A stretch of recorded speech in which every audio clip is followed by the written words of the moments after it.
首先，我们先检查墨水夹子，我们也已经把它抽满了。然后我们清洁了3次以后，墨水完全都不会变更好以后，我们再来就是把我们的废墨盒打开，废墨抽出来。OK， 尤其看到这个废墨已经很满的状况下，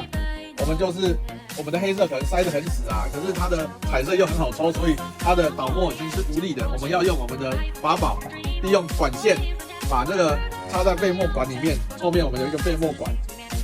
这个的话知道就中间有一个圆孔，然后就把它插进去，这边插好以后开始抽。那你知道电源关掉以后，那个喷头是要靠在最右边的状况。我们开始抽以后，